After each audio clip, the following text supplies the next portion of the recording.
IIT के साथ में किसी समझौते पर फाइनल नहीं पहुँचे हैं, लेकिन जल्दी ही हम लोग आईआईटी जैसे उत्तर प्रदेश के और संस्थानों से भी बात कर रहे हैं और हम समझौते करके टेक्नोलॉजिकली अपग्रेडेशन के लिए उनको उनके साथ में टाई अप कर रहे हैं, जिससे कि हम हाई राइज बिल्डिंग और हम अच्छी क्वालिटी की बिल्डिंग कम कॉस्ट में कैसे हम लोग कम लागत में बिल्डिंग को जल्दी बना सकते हैं, ऐसी एक योजना माननीय मुख्यमंत्री की है। साथ ही साथ मैं आपको बताना चाहता हूं कि हम लोग क्वालिटी के मामले में एकदम मैं कहना चाहता हूं कि क्वालिटी के मामले में हम लोग कोई कंप्रोमाइज बर्दाश्त नहीं करते।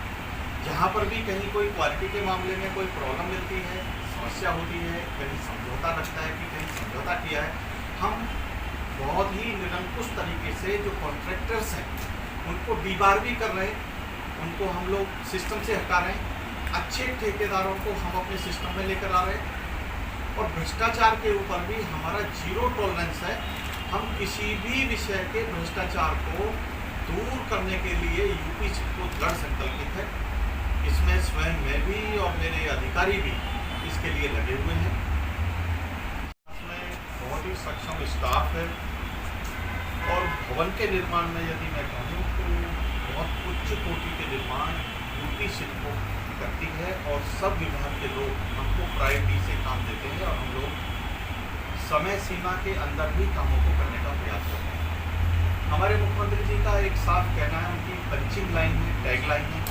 उन्होंने कहा है कि हमारी गुणवत्ता उच्च कोटि पर होनी चाहिए, समय सीमा के अंदर हम अपने भवनों के निर्माण को पूरा करें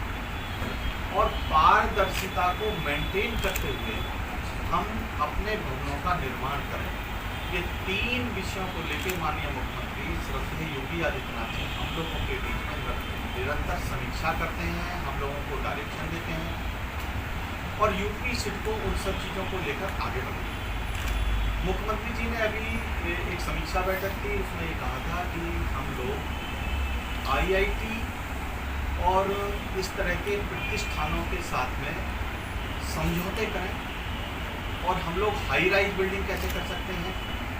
टेक्निकली अपग्रेडेड अपनी टेक्नोलॉजी को करके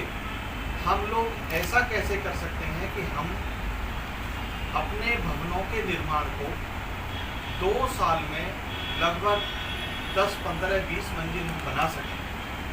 हाई राइज बिल्डिंग कम समय में हम बना सकें। ऐसी टेक्नोलॉजिकली अपग्रेडेशन जो ग्लोबल के मार्केट में, चीन में, दुबई में, दूसरे देशों में चल रही हैं, उनको कैसा पूरा करें, तो यूपी सिडको उसके बारे में भी आगे बढ़ चल रही है। आपको बताना चाहता हूं कि कुछ प्रोजेक्ट हम लोग निर्माणाधीन हैं, उसके बारे में मैं आपको विस्तृत ब्यौरा देना चाहता हूं। हम लोगों ने एक उप निबंधक स्टाम्प रजिस्ट्रेशन का उप निबंधक और सहायक महानिरीक्षक निबंधन कार्यालय का, इसको हम बोलेंगे उप निबंधक एवं सहायक महानिरीक्षक निबंधन कार्यालय का निर्माण हमारा चल रहा है और ये निर्माण हमारा 16 जुलाई 2024 को शुरू हुआ है और हम इस निर्माण को 30 अक्टूबर 2025 तक लोक हित में जनता को समर्पित करेंगे और रजिस्ट्रार और इससे संबंधित जितने भी हमारे अधिकारी हैं इसमें सब बैठना शुरू होगा। लोगों को सुविधाजनक तरीके से, हमारी जनता को भी इससे लाभ होगा, अच्छे से रजिस्ट्री करा पाएंगे। जगह की भी कोई व्यवस्था की अव्यवस्था की कोई जो रहती है कई बार समय के भवन के कारण, वो भी दूर हो जाएगी। एक मैं बताना चाहूँगा कि राजकीय अनुसूचित जाति बालिका छात्रावास, नमस्कार, आइए, बालिका छात्रावास का निर्माण हमारा साहिबाबाद में हो रहा है, इसकी मरम्मत का कार्य है। एक मैं आपको बताना चाहूँगा इस बारे में कि उत्तर प्रदेश के सरकारी विभागों के भवनों को निर्माण करने का काम करती है। साथ ही साथ हम लोग प्रधानमंत्री जी के या केंद्र सरकार के जो ऐसी योजनाएं आती हैं जो प्रदेश में आती हैं, जैसे आदर्श ग्रामीण योजना, जिसमें गाँव के एवोल्यूशन को, प्रोग्रेस को, डेवलपमेंट को किया जाता है और सोलर पंप्स के द्वारा सुसज्जित योजना, यानी गांव के मूलभूत इंफ्रास्ट्रक्चर को कैसे परिवर्तित किया जाता है, इस तरह की योजनाओं को हम लोग करते हैं। उत्तर प्रदेश में छोटी बड़ी साइट मिलाकर हमारी लगभग 8,000 sites at a time UP SIDCO की चलती हैं और हम लोग 50 करोड़ तक के कार्यों का निर्माण उत्तर प्रदेश सरकार के विभिन्न विभागों के लिए करते हैं। उत्तर प्रदेश यूपी सिडको बहुत ही शानदार भवनों का निर्माण कर रही है।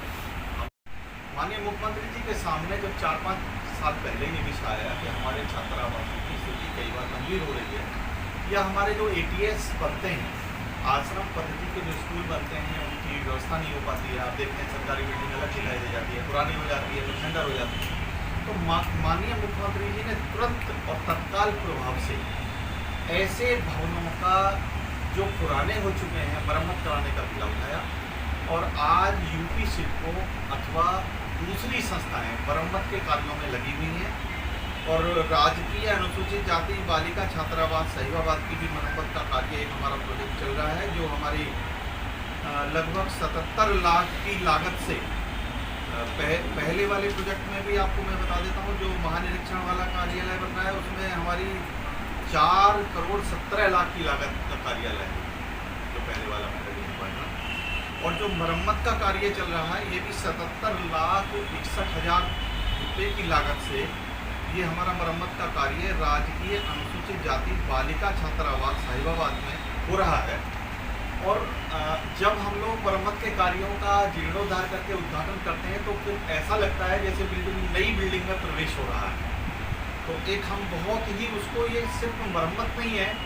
ये रिनोवेशन है, यानी हम लोग बिल्डिंग का स्वरूप भी बदलते हैं। और ये निडोरी में है, ये बड़ा एक प्रोजेक्ट है हमारा, इसकी भी मरम्मत का कार्य है जो 1 करोड़ 94 लाख रुपए की लागत से